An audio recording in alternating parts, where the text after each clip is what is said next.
My family's leaving my niece with us. They think we should be happy about it.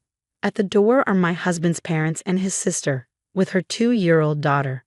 They've been asking us to look after her since they got divorced half a year ago. Instead of easing off, they're insisting we take her, even though we're not in a position to raise someone else's child.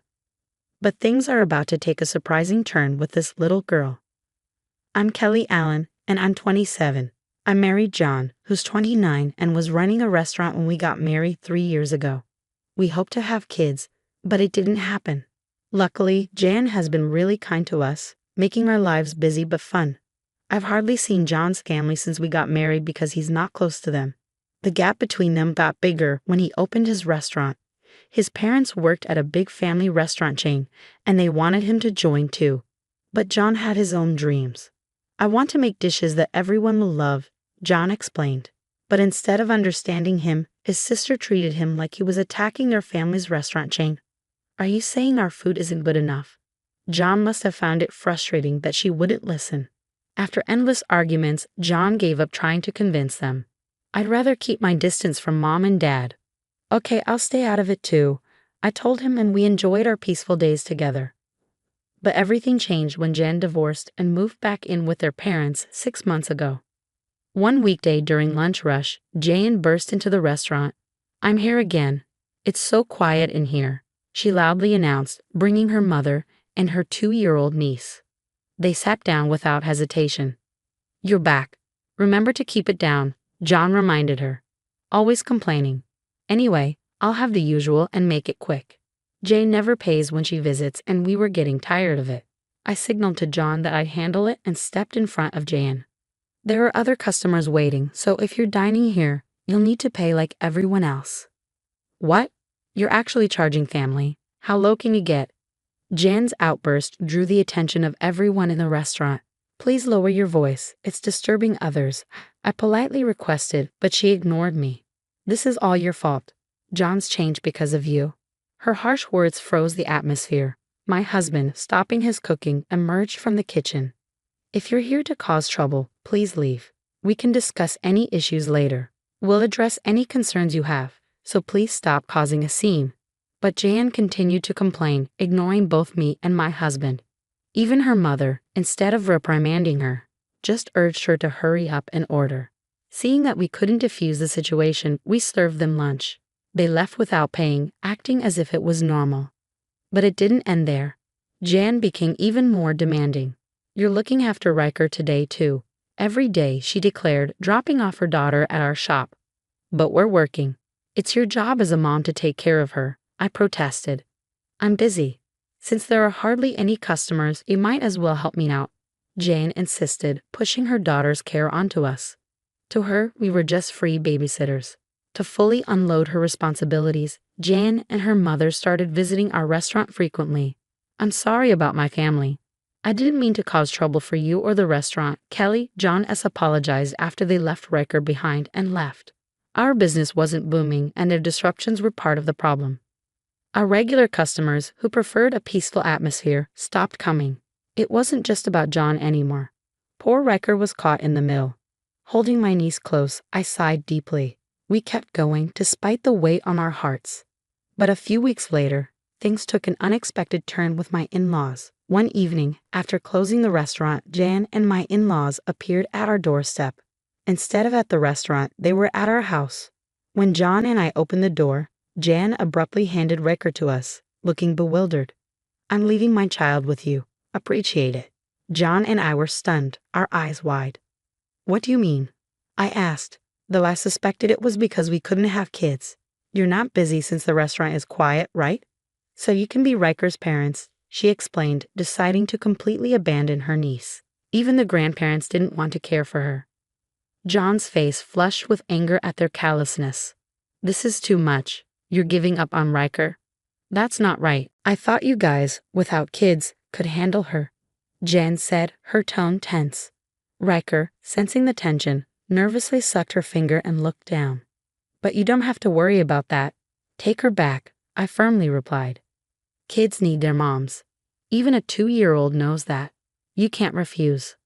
If there was a serious reason, maybe, but I can't agree to selfish excuses like it's too much trouble. I rejected her request firmly. We're busy with work, and honestly, I don't find a child with my ex-husband's blood cute at all. I said, shocked at my own words. That's something a parent should never say, especially not in front of Ricker. It's unacceptable. My in-laws sided with her, sharing her views. Jane and her parents would only make this poor child suffer, they said. Realizing this, I held Riker close, feeling a strong sense of duty. I have to make this child happy. So are you really okay with Riker being our child? I asked Jane firmly. She smirked. Of course, and I'll sell you all her baby stuff and toys. I don't need them anymore, so you better buy everything, she said, her parents smirking behind her. Not only were they avoiding their responsibilities, but they also wanted to make money from us. They were beyond redemption, but if it meant cutting ties with them, it was a win for us. When I talked to John about it, he agreed. Yes, we'll buy everything you're selling, but in return, stay away from us, I told them firmly. Jane stepped closer, asserting, don't act so superior. You're just a daughter-in-law. I was going to sell them anyway. Just be prepared for a big bill. After using us to their advantage, Jan and her parents left in a hurry. True to her word, Jan sent a box of Riker's used toys and clothes, along with a hefty bill of $30,000. With the restaurant struggling and our finances stretched thin, I couldn't afford such extravagance for Riker. But I still had some savings from before I got married. No, this is too expensive. It shouldn't cost that much, I muttered nervously. Despite my concerns about depleting our savings, using items Riker was familiar with might provide her with comfort, right? As I anxiously waited for a response, as I watched my husband in silent contemplation, he finally agreed with me. You're right. Rhea would be happier with us than in her old home. Thank you, honey. Let's take care of this child together. And so we ended up raising Rhea as our own daughter, alongside managing the restaurant. Without the in-laws around, our stress lessened, and both my husband and I cherished Rhea deeply. She was so sweet, and I felt inspired to do anything for her. But our lives weren't just about adding a new family member. What a busy day it's been. Indeed, who would have thought our restaurant would be so packed? At the end of a long day, my husband and I shared a laugh. Our once quiet restaurant was now booming thanks to a recent addition to the menu, an omelette that had unexpectedly gone viral on social media. What surprised us the most was how this idea came about. Who would have guessed it was Rhea's suggestion? As I affectionately patted her head, I recounted. While we were brainstorming new menu items, Rhea suddenly said omelette. It caught us off guard. Since we didn't offer omelettes at the time, I whipped up a special one loaded with eggs and topped it with our signature demi glace sauce. Following John's approach, we personalized each serving to suit our customers' tastes. It turned out to be a huge hit, and Rhea continued to lend a hand whenever I experimented with new dishes. She'd mumble names like Napoleon or pudding, and when John whipped up those dishes, they were a hit. Customers would exclaim, "This is exactly what I was craving," and happily dig in. With the old challenges of running the restaurant behind us, life became more exciting with Rhea around. I couldn't help but wonder if Rhea possessed some mysterious power. It seemed possible. The other day, when I couldn't find my glasses, Rhea was just staring behind a shelf. Lo and behold, there they were, tucked behind it. Wow, Rhea, that's incredible. Of course, it was all thanks to John's setup. When we praised them, Rhea and my husband would exchange happy smiles. They looked like they had always been a part of our family. Initially worried, I now felt confident about providing Rhea with a good life. Even in ordinary moments, I felt a profound sense of happiness. But then something unbelievable caught my attention. What's this? Hey, come see this. John, glancing at his phone, exclaimed in surprise. Intrigued, I peered over to look at the screen, where a news article was displayed. The contents shocked me so much that my eyes widened. Can this really happen?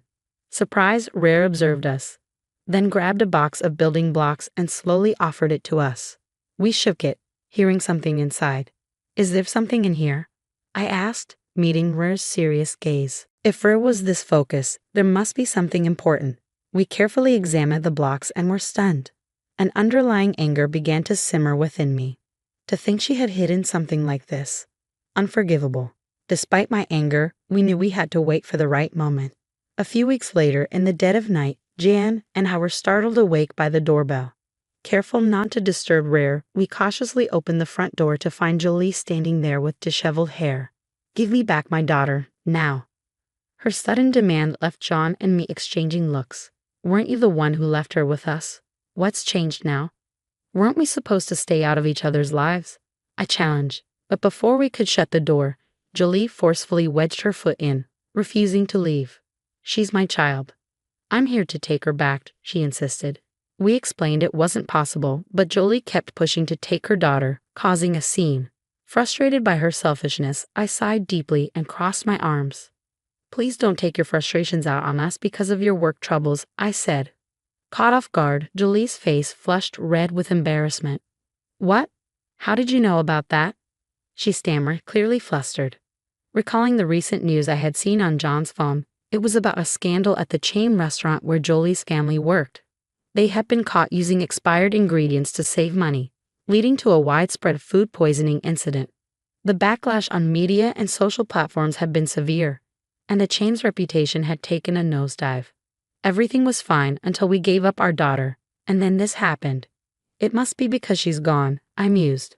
Jolie, clearly facing severe consequences, erupted in anger. "What are you talking about? Rare has nothing to do with this." "No, she's not involved," I assured her. Since then, everything had been going downhill. According to Jolie, their troubles didn't end there. Her mother lost a wallet containing a large sum of money, and her father was involved in a car accident that cost $6,000 in damages. Jolie blamed Rare for their misfortunes. "Since you took Rare, your restaurant has been thriving. It's hard not to think she's involved." Her words left John and me speechless. While we couldn't blame Rare for all their misfortunes, we couldn't deny the strange coincidence. Maybe I should help them a bit. Despite their actions, it's hard to watch them suffer, I pondered aloud. But before I could say more, Jolie raised her voice sharply.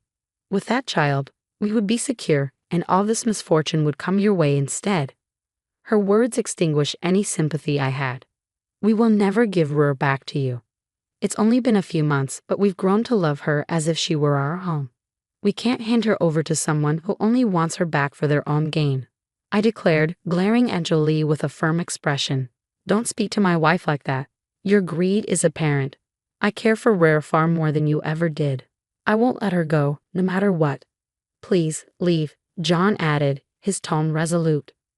I couldn't forgive Jolie for treating her own daughter like a commodity, something to exploit. Our restaurant's success was due to John's meticulous attention to detail, seasoning and presenting each dish according to our customers' preferences. He had utilized hints from Rare to cater to individual tastes, offering rich flavors, light options, or a touch of spice. His creative plating, including edible flowers for Instagram-worthy dishes and generous portions for hearty appetites, had become a hit. While Rare had contributed to our success, it was John's dedication that truly made a difference. "She's not a cash cow to be returned," I retorted with disdain. Jolie's face twisted with resentment as Jan looked at her with pity. "No matter how much you protest, my decision won't change." "I don't want to see you again," Jan stated firmly. With calm resolve, I handed Jolie a flash drive that she hadn't noticed before. "Our misfortunes aren't because of Rare, but a consequence of actions like yours, right?" Jolie's face paled as she recognized the drive. "That's the one my parents and I have been searching for." "How did you get it?" "It came out of the toys," I replied calmly. "It might actually be worth what you paid for it," I remarked. The flash drive had been inside the box Rare handed to us, and considering her mysterious abilities, I believed there was a reason she had handled it. To our surprise, the drive contained data from a secret ledger, revealing receipts from suppliers and evidence of inflated charges. Rare's parents, former executives at the company, had been embezzling funds by overcharging for ingredients and pocketing the excess. The calculation showed embezzled funds totaling about $2 million. Rare had sensed something was wrong and hid the drive, along with some blocks. "I can't believe we missed it even after searching the house," Jolie muttered in disbelief. She snatched the flash drive from my hand, looking relieved. "I've already informed your company," she declared confidently. But as the reality of her actions sank in, she began to tremble. "No, if they find out about the embezzlement, our lives are over," she confessed, her bravado crumbling. Begging for forgiveness, she pleaded with us to help cover up her crimes. But her past actions couldn't be erased. My husband, firm in his resolve, advised against forgiveness. There's nothing more we can do but face reality, he muttered. As Jolie dialed the phone with trembling hands, tears streaking her face, I listened to her conversation with my in-laws. It was a bitter reckoning for them all. They screamed in shock and then asked to speak with me. As soon as I took the phone, my in-laws pleaded, "Please, you have to do something. We're begging you." I listened in silence, but after a moment, I took a deep breath. You must face the consequences of your own actions. Goodbye. With that, I ended the call and returned the smartphone to Jolie. Think about it carefully. If you truly want to raise Rare, I'll consider it. Is that what you really want? I doubt we'll ever see eye to eye, no matter how much we talk. Please leave. Your presence is unwelcome. If you don't, I'll have to involve the authorities. Jolie flinched and backed away, so I firmly shut the door without mercy. Peeking from the second-floor window, I watched as she walked away, her figure fading into the distance. That was the end of our connection. Later on, my in-laws and Jolie were dismissed from the company for their embezzlement. They were sued and eventually arrested. After serving their sentences, they would have to repay the $2 million they stole. Even after their release, they would endure the consequences for a long time. It's true what they say, you reap what you sow. Meanwhile, we officially adopted Rare as our daughter. Jen and I continued to manage our restaurant and witness Rare's growth. Our business thrived, and while the extent of Rare's abilities remained unknown, one thing was certain. Jen and I loved Rare more than anyone else. After all, she was our precious daughter,